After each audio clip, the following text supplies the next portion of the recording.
and we're off to the allotment.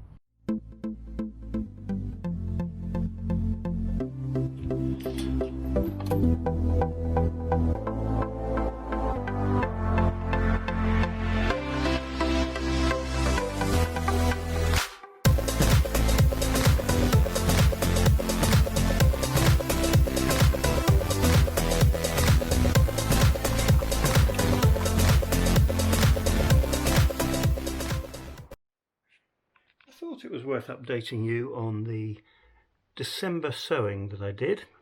So as you can see, pretty much everything has germinated. In fact, I can see now one King of the North, which is this little fella. That's been the last one to germinate. In reality, the sweet peppers germinated astonishingly within 2 days. So I could see some growth within 2 days. And with regards to the onions, they are all sprouting nicely and everything's going to plan. So at the moment, I have to say the Vitapod is doing its job, and the consistent temperature certainly seems to be helping. The capillary matting, which really helps to spread the water around, especially if the propagator is on a little bit of a slope, which this one is. This is very old. It's been used probably 4 seasons, and I'm just going to switch it out because its capillary properties gradually diminish, and as you can see, it's getting really quite worn. So now's the time, when I haven't got too many trays in here, to switch it out and make sure all the water's spreading evenly amongst the seed trays. There we go. At £1.29 a metre, just about $1 per metre. This is very low cost material, so you don't have to be too precious with it. My carpet laying skills are not amazing, but that'll do the job nicely. What we have here is the chili pepper Joe's Long. This is a packet originally produced by Unwins. We sowed this first of all in 2019, and we successfully gathered the fruits late this summer. This chili is supposed to be sowed between February and April. In reality, we're going to kick it off really that much earlier in December, today being December the 26th. And as you can see, that is the saved seed from a couple of the pods, and we're going to select just 3 of those and see if we can germinate them in the Vitapod. So this is the lavender blue fragrance. This is a pollinator. The bees love this plant, and that's why I grow it. Brings all the bees and insects into the allotment and make sure I get good pollination across the allotment and the plants that are in it.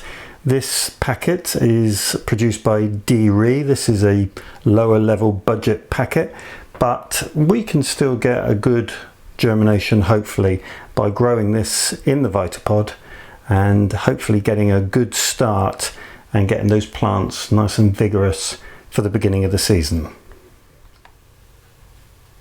So we'll begin by writing out the labels for these 2 packets, and hopefully we can make sure that we remember what they are in the future. So lavender, blue fragrance,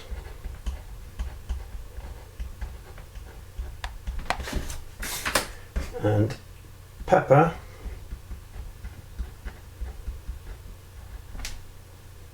Joe's Long.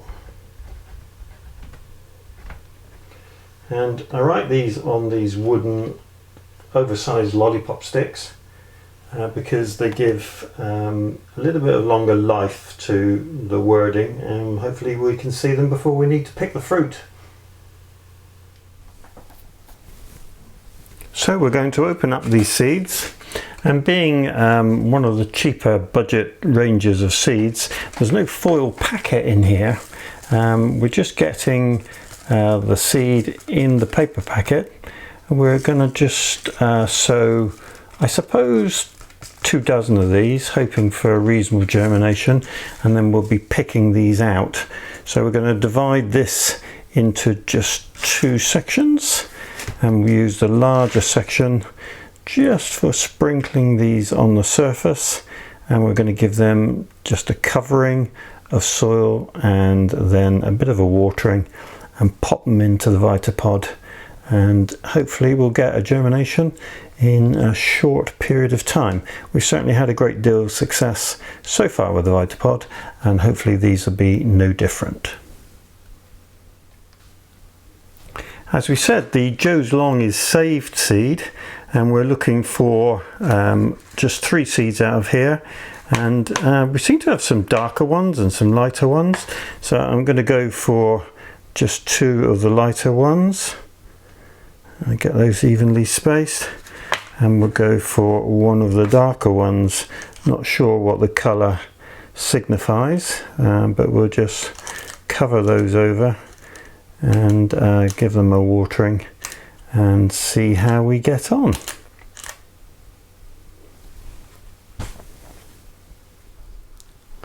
So we'll give that a sprinkling over the top.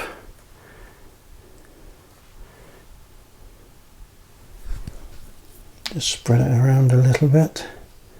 We don't have to be too careful with this. The seeds will find their way, I am sure.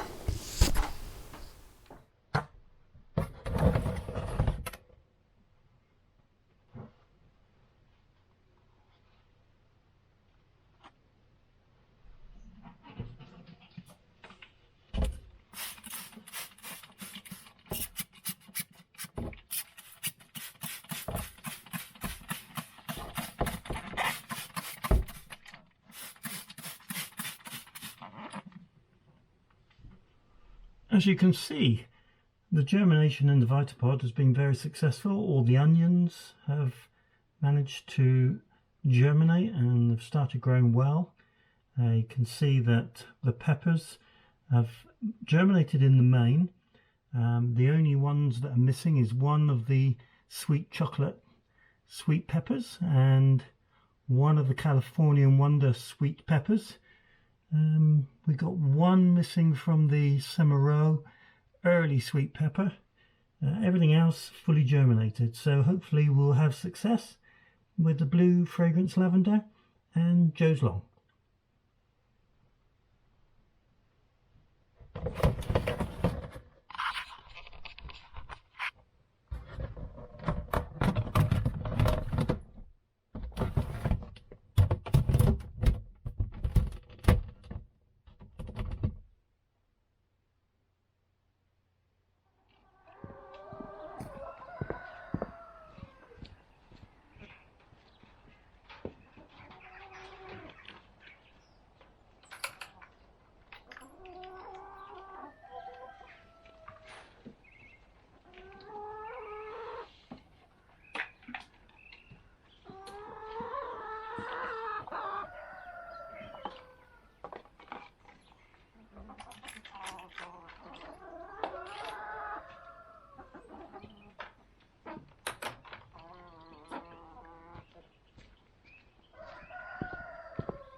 It's a pretty gloomy morning here in South Wales.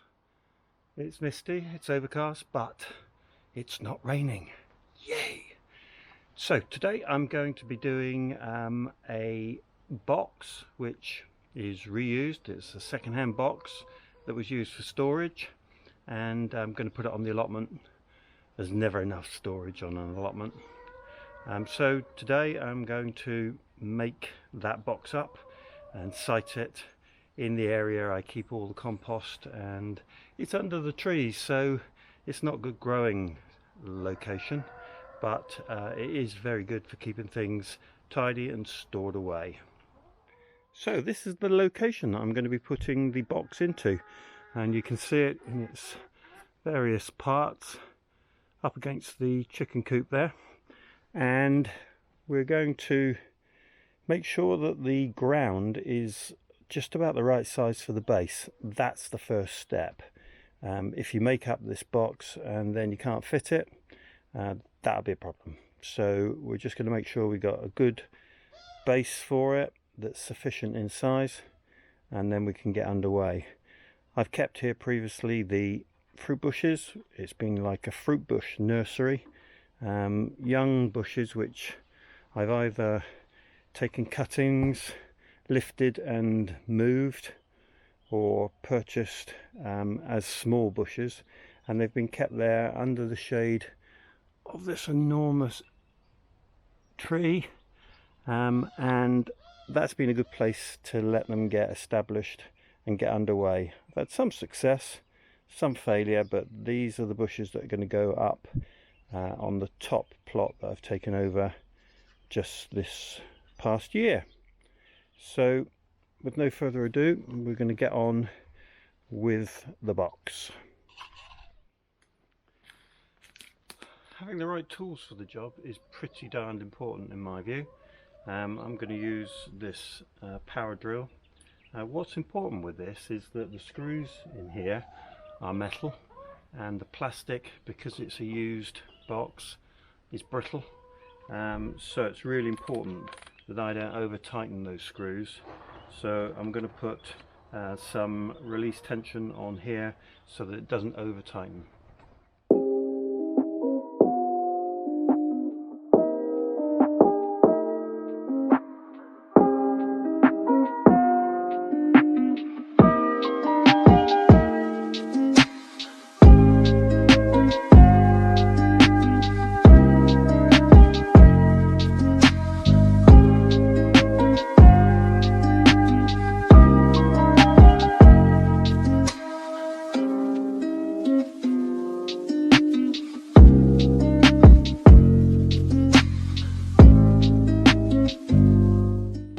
Well, that certainly didn't go without its hitches. Note to self, make sure you mark up a box when you take it apart. I thought I could remember, you just can't. I've taken it apart, put it back together. It needs some fine adjustments. This ground isn't very stable, isn't very flat, but it's not a really big deal. The main thing is I've got some storage to put some extra items, and I'm happy with that. Well, with a little bit of levelling and a bit of perseverance, we've now managed to get the box in a good place. So we can now move some of those things that were getting in the way and give ourselves a bit of room. I think now it's time for a cup of coffee.